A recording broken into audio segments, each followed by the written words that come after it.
주님께서 여러분과 함께 마테오가 전한 거룩한 복음입니다. 13장 36절에서 43절까지의 말씀입니다. 그때 예수님께서 군중을 떠나 집으로 가셨다. 그러자 제자들이 그분께 다가와 밭의 가라지 비유를 저희에게 설명해 주십시오 하고 청하였다. 예수님께서 이렇게 이르셨다. 좋은 씨를 뿌리는 이는 사람의 아들이고 밭은 세상이다. 그리고 좋은 씨는 하늘나라의 자녀들이고 가라지들은 악한 자의 자녀들이며 가라지를 뿌린 원수는 악마다. 그리고 수확되는 세상 종말이고 일꾼들은 천사들이다. 그러므로 가라지를 거두어 불에 태우듯이 세상 종말에도 그렇게 될 것이다. 사람의 아들이 자기 천사들을 보낼 터인데 그들은 그의 나라에서 남을 죄짓게 하는 모든 자들과 불의를 저지르는 자들을 거두어 불구덩이에 던져 버릴 것이다. 그러면 그들은 거기에서 울며 이를 갈 것이다. 그때 의인들은 아버지의 나라에서 해처럼 빛날 것이다. 귀 있는 사람은 들어라. 주님의 말씀입니다. 전 예수님 주님의 이름으로 평화를 빕니다. 오늘은 성모님의 부모님이신 성 요아킴과 성녀 안나의 기념일입니다. 먼저 요아킴 또 안나 본명 가지신 분들께 진심으로 축하드립니다. 요아킴 성인과 안나 성녀는 다윗 가문의 유다 지파에서 태어났지요. 전설에 따르면은 전승에 따르면은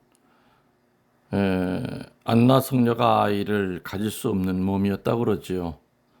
그래서 요아킴 성인이 광야에서 40일 동안 단식한 뒤에 하느님의 섭리로 마리아가 탄생이 되었다고 이렇게 전해 내려옵니다. 그걸 보면은 성모 마리아의 탄생 역시 구원의 역사에 큰 일을 하시기 위하여 미리 예정되어 있는 탄생이 아닌가 그런 생각이 됩니다.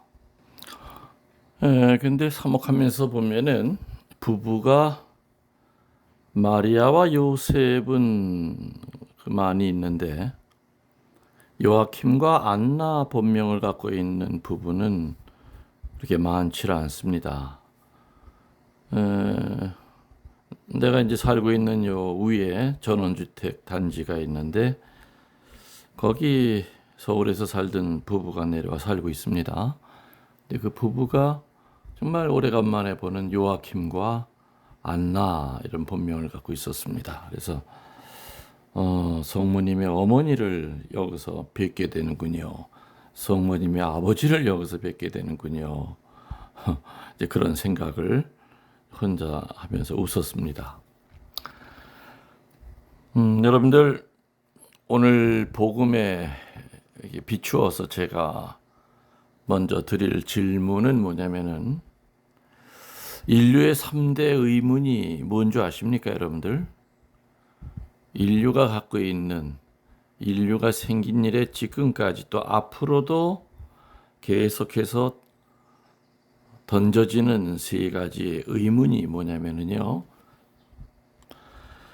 첫 번째가 삶이란 무엇이냐입니다. 어떻게 사는 것이 행복한 거고, 또 그 행복의 정의가 뭐고, 또 살아가야 될 때 어떤 방향을 보고 살아가야 되는지, 아무튼 이 첫 번째 명제는 세 가지의 의문 가운데 첫 번째 질문은 삶이란 무엇인가에 대한 질문이 인류가 던지는 첫 번째 질문입니다. 두 번째는 뭐일 것 같습니까? 삶의 반대가 뭐겠습니까? 죽음이란 무엇인가? 죽음이란 무엇인가? 그리고 죽고 난 후에는 어떻게 되는가? 한마디로 죽음의 문제입니다. 죽음의 문제. 이 삶의 문제랑 죽음의 문제는 한마디로 이제 생로병사의 문제입니다. 생로병사의 문제. 세 번째 문제는 악의 문제입니다. 악, 선과 악의 문제죠. 아마 특별히 이제 악의 문제, 이 악의 정체가 뭔가, 또 근원이 뭔가, 또 악을 가까이 하게 되면 어떤 결과가 일어나는가, 또 악이 존재한다는 것을 어떤 현상을 보고 우리들이 느낄 수 있을까.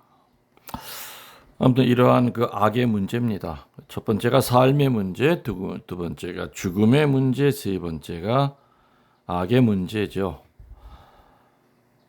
이 세 가지 문제에 대한 답을 풀려고 고대에서부터 현대까지 정말 다양한 스펙트럼을 통해서 문학이라든지 종교, 예술, 과학, 철학 또 각 분야에 걸쳐서 답을 내려고 무던히들 애를 썼습니다.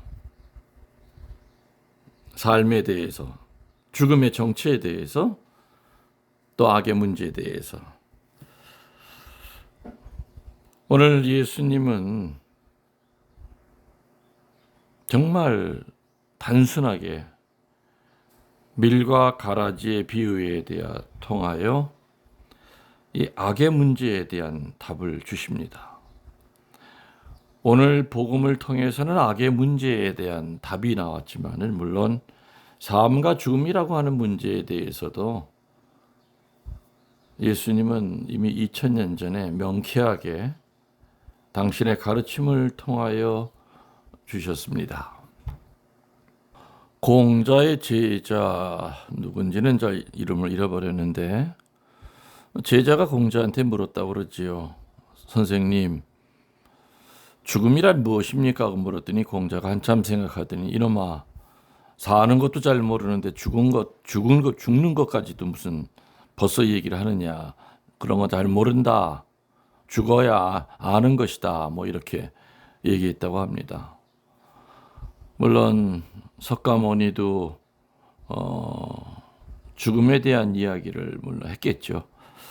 어느 종교에서든지 삶과 죽음과 이 악의 문제는 단골 메뉴로 등장합니다. 그렇지만은 우리들은 예수님이 얘기하신 이 세 가지 질문에 대한 답을 우리 인생의 등대로 삼고 살아가야 되지 않을까 생각이 됩니다. 창세기에 보면은 창조 설화를 통해서 이 세 가지의 문제에 대한 답을 찾으려고 했었습니다. 특별히 악의 문제에 대한 거, 창조 설화를 통해서 계명을 어겨서 죄를 지었기 때문에 악이 들어왔다. 그래서 바로 뱀이 사탄을 얘기합니다. 사탄을. 계명을 어기게 만든 그 존재에 의하여 선악과를 따먹고 악이 세상에 퍼지는 이야기가 창조 설화에 나옵니다. 그래서 성경은 어떻게 결론을 짓느냐? 악하기 때문에 죄를 짓는 것이고 죄를 짓기 때문에 악해진다고 가르칩니다. 이게 같은 말 아닙니까? 같은 말 같죠. 악하기 때문에 죄를 짓는 거고 또 죄를 짓기 때문에 그 악의 본성이 더 날로 강해진다는 그 뜻일 겁니다. 예수님 시대에도 세 가지의 의문은 존재했고요. 지금도 묻습니다. 왜 하느님이 계시다면 악을 방치하느냐? 여기에 대하여 오늘 예수님께서는 밀과 가라지의 비유, 또 돌아온 탕자의 비유를 통해서 명쾌하게 답을 하십니다. 농부는 분명히 밀씨만 뿌렸는데 누군가가 가라지 씨를 몰래 뿌리고 갔다. 악마죠. 마귀가 뿌려놓은 가라지, 상처가 뿌려놓은 가라지, 미움이 뿌려놓은 가라지, 죄의식이 뿌려놓은 가라지. 예수님은 밀밭의 가라지를 통해서 세상이라는 밀밭에서 선인과 악인이 서로 섞여 살아가지만 밀과 같은 선인, 가라지 같은 악인도 언젠가는 피할 수 없는 심판의 때를 맞이하게 된다는 사실을 명심해서 대비하라는 말씀입니다. 세상에는 좋은 씨를 파괴하려는 악한 세력이 있습니다. 즉 말씀의 씨가 각자의 마음과 생활의 밭에서 잘 자라도록 도와주는 세력이 있는가 하면은 또 반대 세력도 있다는 그 뜻이지요. 그 씨가 싹을 트지 못하게끔 방해하거나 짓밟아 죽게 하는 세력도 분명히 있다는 겁니다. 그래서 심판에 대비하여 각자 자신이 어느 편에 있는지를 살피라는 말씀입니다. 알다시피 밀과 가라지는 처음에 땅에서 나올 때 잘 구분이 안 됩니다. 그렇듯이 세상에서 하느님의 말씀으로 사는 사람들과 그렇지 못한 사람들을 엄밀히 구별하기라는 것은 참으로 어렵다는 얘기입니다. 그래서 선한 사람처럼 보이지만 가라지 같은 사람이 있는가 하면 보기에는 또 가라지처럼 보이지만 하느님 앞에서는 좋은 밀알일 수도 있기 때문에 판단은 우리가 할 수 없다는 겁니다. 그 사람의 전부를 제대로 알지도 못하면서 조급하게 서둘러서 남을 평가해서는 안 된다는 것을 오늘 가르쳐주고 계십니다. 추수하는 농부는 오랜 농사 경험을 통해서 분명히 밀씨를 뿌려도 가라지 씨가 올라오는 것을 압니다. 근데 이제 농부도 나이가 들고 눈이 침침하다 보니까 처음에는 밀씨와 가라지 씨가 잘 구분이 안 됩니다. 그래서 내버려 둡니다. 가라지 씨를 가라지 싹을 뽑다가 밀싹이 뽑힐까봐 그런 거죠. 그리고 어느 정도 키가 커서 가라지 줄기와 밀줄기가 확연히 구분이 되는데도 불구하고 이 농부는 가만히 쳐다보기만 하지 그 가라지 줄기를 뽑아내지 않습니다. 그 이유는 뭐냐? 가라지도 가라지 나름대로 생존 전략이 있죠. 농부가 분명히 나를 뽑을 걸 알기 때문에 어떻게 했느냐? 가라지 뿌리를 밀뿌리에다 칭칭 감습니다. 그래서 가라지를 확 솎아내다 보면은 밀이 같이 뿌리째 같이 올라옵니다. 농부는 이렇게 가라지가 진화한다는 거, 다시 말하면 악의 진화를 알고 있었기 때문에 가만히 지켜보는 겁니다. 몰라서 안 뽑는 것이 아니라 지켜보는 겁니다. 그러다 나중에 추수 때가 되면은 인정사정 볼 것 없이 뭐 밀을 뽑다가 가라지까지 같이 나오겠죠. 둘이 뿌리가 같이 엉켜 있으니까 같이 나오면은 뭐 인정사정 없이 뿌리를 쫙쫙 쪼갭니다. 쪼개서 밀은 곳간에 채우고 가라지는 불에 태워버립니다. 다시 말하면 엄밀한 정확한 개인 심판의 시기가 온다는 거죠. 그래서 농부는 추수할 때가 올 때까지 기다립니다. 그래서 오늘 우리들은 심판은 어느 한 행위나 자기 생애의 그 기간만이 아니라 자신의 전 생애에 대하여 받게 된다는 것을 명심해야 될 겁니다. 그래서 내 온 생애에 어느 한 잘못이나 잘못 살았던 기간 때문에 괴로워하지 말고 우울해하지 말고 주눅들지 말고 회개하고 좋은 미랄이 되도록 노력해야 된다는 겁니다. 여러분들 식물 세계에서는 생물 세계에서는 천년 만년이 지나도 가라지는 밀이 될 확률이 0%입니다.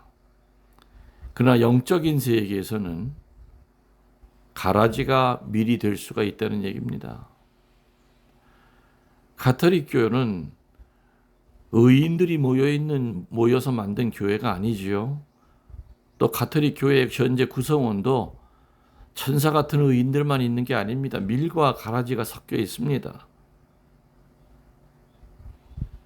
주님이 그 가라지 같은 사람들을 연세가 드셔서 이제는 안 보여서 벌을 주시지 않는 것이 아니라 지금은 네가 가라지처럼 못되게 살지만 너도 회개하면 밀이 될 수 있다고 하는 그 희망을 갖고 계시기 때문에 바로 그 즉시 직결 심판을 하지 않으신다 그 얘기입니다. 만일에 우리들이 가라지처럼 살 때 그 죄에 대하여 바로 그 자리에서 심판을 받는다면 우리 몸성할 사람이 어디 있습니까? 그래서 우리들 눈에 참 가라지처럼 못되게 구는 사람이 있어도 하느님은 그 사람을 심판하지 않으신다는 거죠. 저 못된 인간도 언젠가는 눈물 콧물 흘리면서 자기가 살아온 그 삶을 뒤돌아보고 땅을 치고 통곡을 하고 회개할 수 있는 가라지는 가라지지만 회개하는 가라지가 될 수 있다는 희망을 갖고 있는 것이 우리가 하느님과 다른 사람을 보는 견해 차이입니다.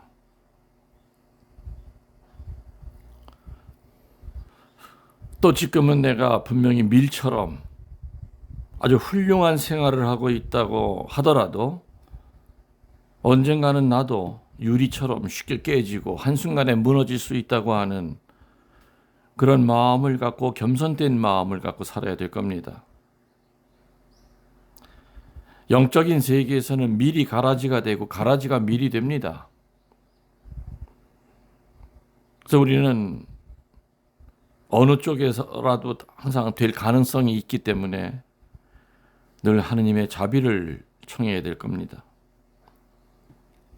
가라지였다 밀이 될 수도 있고 밀이었다가 가라지가 돼서 주님의 심판 때 엄한 심판을 받을 수 있다고 생각하고 내 마음과 내 살아온 삶의 밭에 과연 뭐가 자라고 있는지를 늘 살펴서 경계하도록 합시다.